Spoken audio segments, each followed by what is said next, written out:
Dejounte Murray is now a New Orleans Pelican. He got traded from the Atlanta Hawks for Larry Nance Jr., Dyson Daniels, EJ Liddell, and 2 first-round picks. So Pelicans' reaction right now, they found a point guard that we were trying to tell them to go after. And they found a guy who could play defense, handle the ball, and occasionally get his own bucket as well. And I think for the Pelicans' sake, it is a good fit.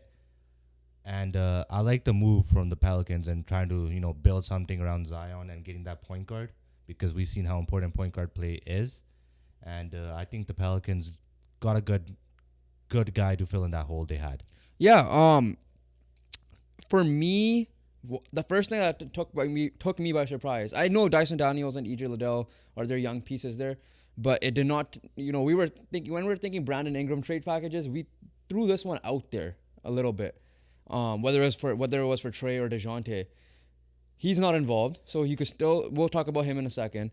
None of Herb Jones, I think, is up for a contract, or Trey Murphy and them were involved. So they still have their main studs. Yeah, essentially. So yeah, you're right. They needed a point guard. Dejounte Murray wasn't really the point guard unless Trae Young was out or off the court in Atlanta. We saw what he did in San Antonio. Yeah, San Antonio. Yeah, he isn't like that super traditional point guard like Chris Paul, Kyle Lowry, Jason Kidd, and these. But he's guys. another option other than CJ to bring up the ball and handle the ball. A better ball handler than CJ for and sure. facilitate the offense as well. So for me, yeah, it's a win. They didn't have to give up any of their big pieces. So as of right now, assuming health, it is Dejounte Murray, CJ McCollum, Brandon Ingram, Zion Williamson, and insert center here because I don't think Jonas Valanciunas is coming back to them. So that means, yeah, defensively it could be a little bit question. You might have to do something because, Herb Jones is literally your all defensive player. All defensive player off the bench. He usually starts for that reason. Trey Murphy is probably going to be a sharpshooter off the bench for now, which is why I think Brandon Ingram will still be moved, because to put Herb Jones in or a Trey Murphy in. In terms of, let's stick with the Pelicans. We'll talk about the Hawks in a second.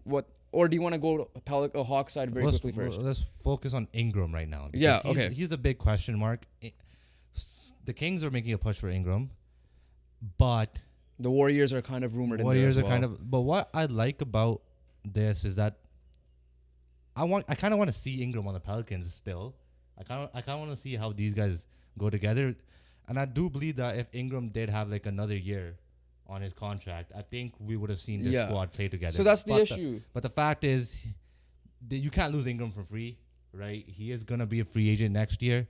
So this is the offseason to move him. There's not even a case for unless they do some Pascal Siakam thing where they trade him mid-season, sure. But the value is going to drop a lot. Yeah.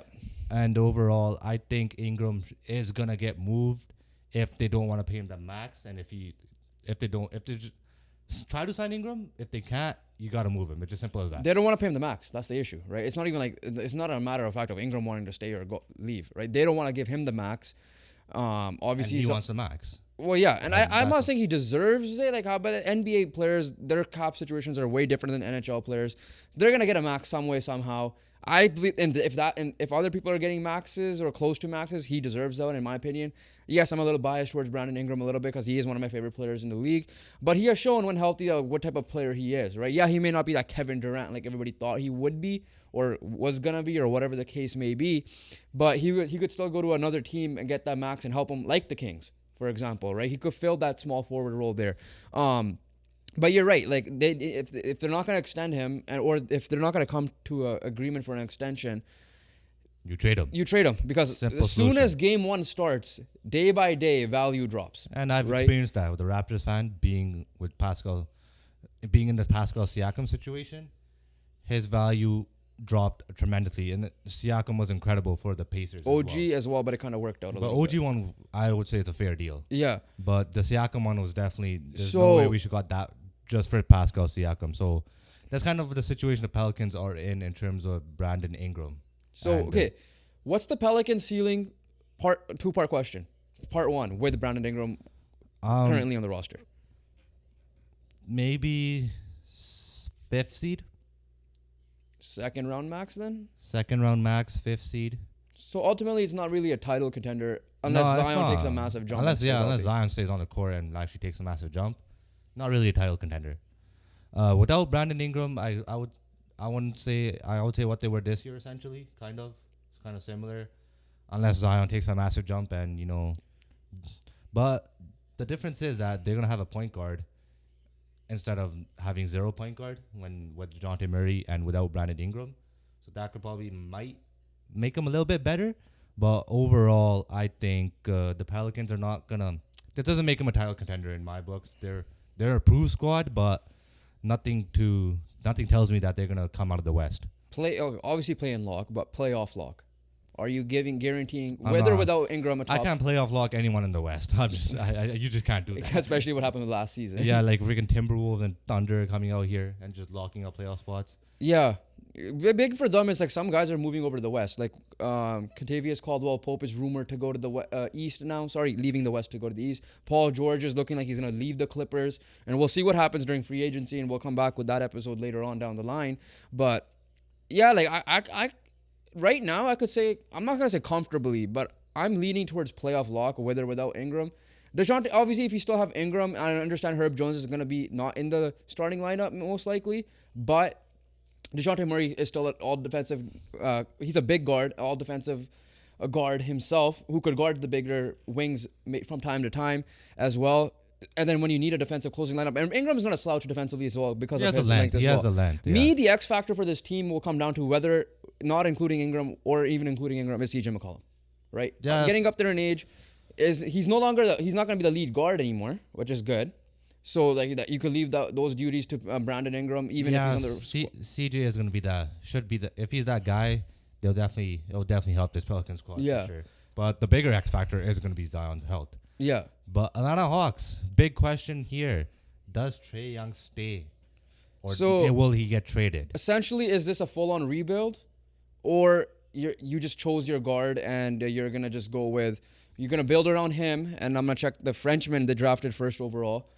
Name Zachary Richosser. I cannot pronounce the name. I do apologize to Zachary Richosser. Yeah, but it sounds like I'm sneezing every time I say his last name. But no disrespect to him. But they drafted him first overall, the Frenchman. So is it going to be his team or is it still Trae Young's team? We don't know about that right now. And are they willing to give up both guards and actually, fully reset as well? Those are the question marks the Hawks are facing. That's my one concern. Their head coach right now is Quinn Snyder. So that's the one reason why I'm saying they're gonna still go with Trae Young, because he's still more of a veteran type coach, right? If it was JJ Redick taking that job instead, or if that is an upcoming like Rajon Rondo or whatever new coach, assistant coach of the NBA there is right now, that will be there. Then I could see it. I could see it being a full reset. Maybe they run Trae Young. They start off with Trae Young and they might trade him in the offseason, depending on how his value goes during the offseason during the season. And then maybe they just let Quinn Snyder go. Because I don't think, are the Hawks still a playoff team with Trae Young? They've done it once without Dejounte Murray. They were at least a play-in team. They have, but they also had a lot of pieces that are gone now. Like that squad that was a playoff team had Kevin Huerter, John Collins when he was good. Obviously, they still have Clint Capella. He's on trade block still. Who's on trade block himself. So, it's a much different roster. Again, the Atlanta Hawks failed. 5 years ago, this was supposed to be the OKC Thunder, essentially be that young squad. And they had a lot of young pieces that just didn't turn out to be as great as they wanted to be, essentially. Yeah, so, ultimately, if you're the Hawks, do you go full reset and just get more value for Trae Young at this point? I don't know what next year's draft is like in terms of next year's draft is stronger. Yeah, because you got Cooper Flag and there's stronger draft. Yeah. So I think you have full reset. I don't think Trae Young has shown you that he could be the lead guy to contend for a title. And I'm not saying Zach, because I'm not going to pronounce his last name, is going to be that guy too. But I think if you could get value for Trae Young, I don't think it necessarily hurts to keep him as well. You could experiment what the team looks like and get rid of him mid-season, which could be good value because Trae Young is locked up for another few years as well. So I think I don't think there's necessarily a wrong option at the moment. I don't think you have to rush. But at the same time, I don't believe Trae Young is the lead guy in a championship team. Yeah, I guess it depends. For me, I think they just go full reset. They should. Teams want a Trae Young type player. That includes the Lakers, and other teams like, especially if Paul George. Actually, no, they brought back James Harden. Most likely, they're bringing back James Harden. But like some teams are looking for that type of point guard, right? I'm still throwing the Spurs out there. I'm not saying it's gonna happen, Yeah. but yeah. So we'll see with that. I mean, they got Stephon Castle, so I doubt. It's tough. Yeah. They're gonna give him. How the are you? keys. Okay, so how do you grade both trades for teams? Sorry, both teams for the trade. Okay, I won't. Grade wise, it'll be a little bit tougher. I would say Pelicans won the trade for sure because Dejounte was supposed to go for much more, especially in season. Like to you guys as well. Well, there is something called Laker tax. So. Yeah. So in terms of the Pelicans, I'll give them a B plus. In terms of Hawks, I'll give them a C plus. Yeah, they chose or a C plus around there. Yeah, I don't know how they did not make this work because this backcourt combo seemed like it should have worked. It should have worked compared to like Kyrie, Luka, 100%. Garland, Mitchell, and all that. And this is a team that struggled the most with it, which is I'm a little surprised by that. But yeah, Pelicans to me, I'll give them a B plus because they get the point guard. Yeah. The Hawks, they didn't really make a decision. I'll give them a C plus, B minus, just because they did something. Kind of similar then. Could they have gotten a better package? I think so. I think so, yeah. But especially for what they give up. Right? Yeah. They give a lot of picks to get Dejounte in the first place. So I think that comes into effect as well. Last question. Brandon Ingram traded still? Yes or no? I think it has to be, right? If they're not, I think they would have agreed on extension by now. And I think he's gone. I think he's going to be traded. Okay. If you have a prediction, what team? I like the Kings. I do like the Kings. Warriors are now in talks because it looks like Klay Thompson's leaving as well. And Paul George might not be going there. I do like the fit with the Kings. I genuinely do. I think Kings adding another scorer will help their squad. All right. Couple trades we got to talk about that happened during draft day as well before we talk about the draft very quickly. A bit of a weird one here. Denny Avdia to the Portland Trail Blazers in exchange for Malcolm Brogdon, the 14th pick in the 2024 draft. That just happened. And the 2029 first-round pick swap along with 2 seconds. I don't know why the Wizards are trading Denny Avdia. That's just me. He's a younger guy. He fits the Wizards are weird. He fits more of the Alex Sarge timeline. Bilal Coulibaly as well. Like I would have tried to trade Kyle Kuzma, if anything. They don't make sense. This move doesn't make sense. I can't process this move. Some Wizards fans like it because they feel like they finessed and got a 14th pick out of it as well. But I'm like, is the 14th pick going to be better than what Denny Avdia showed? We don't know. Denny Avdia had an underrated year last year. Yes, it's the Wizards. We barely paid attention to them. But when you think about it, like, are they like really trying to, if they really like the guy, necessarily didn't even have to get rid of Denny Avdia to get that guy, in my opinion. Yeah. But Portland is smart. They got another young asset on their squad. We'll talk about them during the draft thing in a second as well. So I think Portland dubbed up. I think the Wizards, if whoever they liked that 14, I forgot who they picked anyways. They definitely should have loved that guy in order to get rid of Avdia. But overall, Avdia really hasn't shown much. Obviously, he did have an underrated year last year, but like in terms of what he's supposed to become, he hasn't really become that guy yet. So I could see it both ways, but I was confused though. I will say that much. I was definitely confused by the move. Another trade that happened was the Mavericks added Quentin Grimes. Fun fact, for those of you who don't know, half-brother of the Canucks defenseman Tyler Myers. Newly re-signed Canucks defenseman. Yeah. Tyler Myers. Essentially for Tim Hardaway Jr. and 3 future second-round picks. We thought that Tim Hardaway was going to get... They needed to get off that contract. They did well in this by getting another young guy who was a stud for the New York Knicks before he got traded to the Detroit Pistons. And ultimately a good three-point shooter himself. So I think that's what they needed here anyways. He's younger and he's more consistent. And probably more consistent than Tim Hardaway will be. It's a good move. I think it's a good move for the Mavs. And I think Grimes will fill in. Well, the Mavs just need 3-and-D players. I think Grimes will fill in one of those roles that the Mavs need, essentially, that they're looking for. All right. Before we go to the draft, very quickly, your boy Scotty Barnes signed a max extension. Yeah, your thoughts? Just you're I happy mean, it had to be done. It had to be done. And Manuel quickly also. It just had to be done. Obviously, is it a lot of money? Yes. I mean, is that time now? I guess, but like, you quickly and Barnes are two people you're gonna build around. So at the end of the day, you gotta secure those guys. You secured them, so I'm not upset. But overall, especially the quickly contract, I do think it's a lot. But we'll see. We'll see what happens here. But these are your two building blocks, so you gotta get them secured. We won't go much into this trade, but you did add Davion Mitchell somehow. I don't know. We finessed that trade somehow as well. And OG Anunoby, very quickly get a touch base on this. He ended up re-signing for a lot of money. We did cover this in the next video as well. And yeah, he ended up re-signing for a lot of money, and they found a way to make Bridges and Anunoby be your two starting wing players, and are again, like I said in the next video, the best wing pairing, the best defensive wing pairing in the NBA. All right, let's get to the draft very quickly. I'll take the lead a little bit more on this since I paid attention. Obviously, the biggest theme of this was the Frenchmen dominated the top two picks. Like we said, Zachary Richarchet. Zachary, bless you. First overall pick. Alexander Sarr ended up being the second overall pick to Washington. The sixth pick was also a Frenchman. So that's 3 in the top 6 alone that he went to Charlotte. 25th pick, so 4 in the first round and 5 overall in the draft.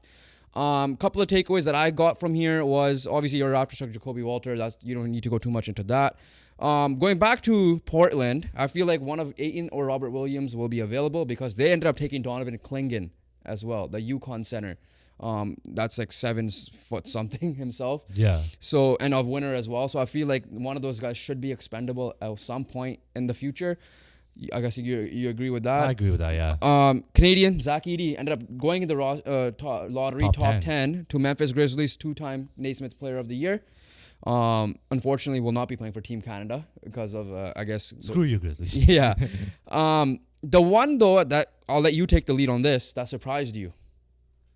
Dalton Connect falling all the way to 17, right? 17 was your picks. 2, the LA Lakers. Dalton Connect, the reason why he fell was because he's 23. Yes, he's a little bit on the older side.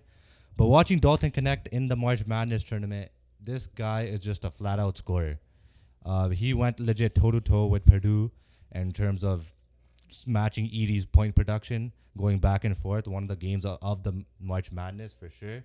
And like I said, this works with the Lakers. So like this fit is amazing because the Lakers could use someone that could impact them now. Connect is that guy. I think Connect is one of the players that are like the most ready now for the NBA, and not doesn't need to be G League or anything like your other prick that you guys made. The other pick you guys made in the second round.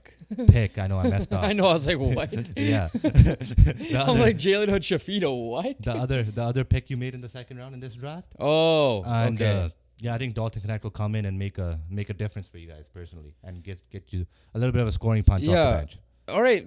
And then, like, obviously, your Raptors, I think the Hawks were one of the top draft classes of this year that they made. You guys had 4 picks total, right? But speaking to close it out on this. He's not a prick. It was a pick. Okay, so he didn't mean to actually say that. Yeah, it's pick. You were referring to Bronny James. Ended up being the 55th overall pick. There were only 58 picks in this draft because of 2 picks were forfeited due to, I guess, tampering or something happened. So essentially, he was the 4th last pick, right? 3 picks were made after him. And obviously, Bronny James, those of you guys don't know, I don't know how you guys wouldn't know, is the son of LeBron James, who's possibly going to re-sign with the Lakers itself. And there's obviously going to be a lot of debate, right? LeBron James is the biggest name in arguably sports right now, right? In North American sports especially.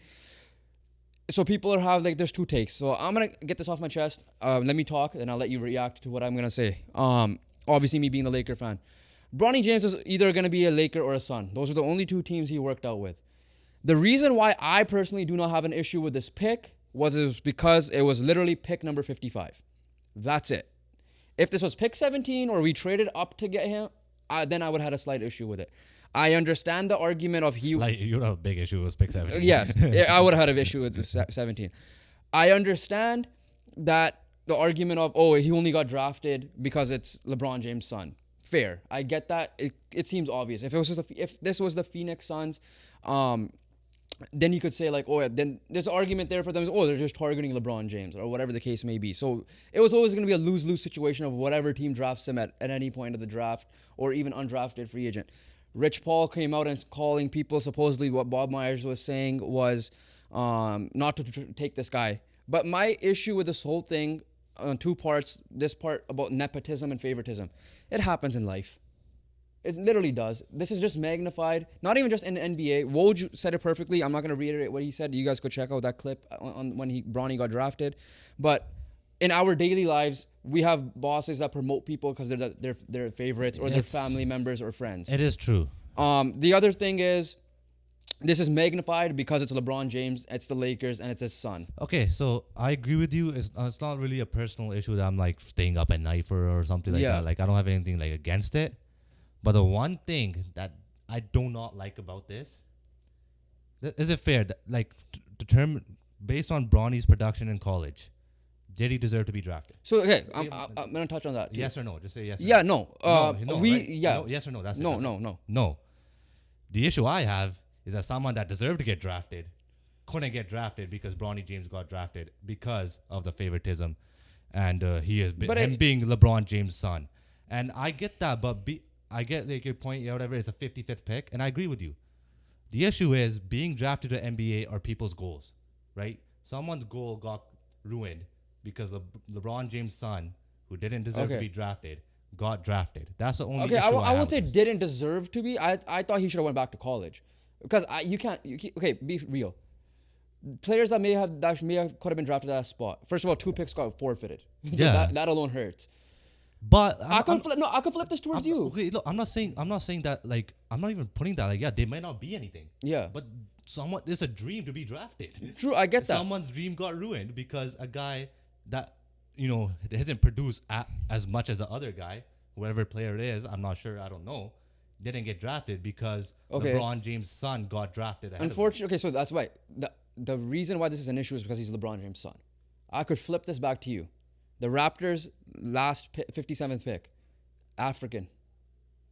Who's your president of hockey of basketball? I would say the exact same thing. Yeah, so it's the same. Yeah. Like that's what I'm saying. So like, I'm not disagreeing with what you're saying, but I'm saying that it happens.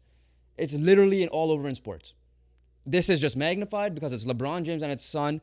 It's gonna show in the Laker brand, but that's one thing. It's a fair argument. If you got like 8 points a game in college and stuff, but you only got like 2. There's some players that did get drafted that was apparently worse than him, ahead of him. Just to make that clear, from what I saw. Teams are stupid. I'm just saying right? That's the only. Okay. That's the only drawback I have against it. Yeah. I'm not gonna say anything else. Otherwise, everything else I agree with you. But that's the only negative I take away from it. Last thing I want to say is this as well. Yes, he got drafted at 55. Yes, we believe that he should have went back to college, whether that be at USC or a different college. If the NBA G League was still going to be a thing, maybe go directly into there. This kid is young. He had one of the biggest health scares that does not happen at a young age usually. Right? And he missed 6 months of basketball or even more. And because of that, his development got halted. Right, and I'm not saying like that should have been taken into consideration. He should have definitely went to college based on that.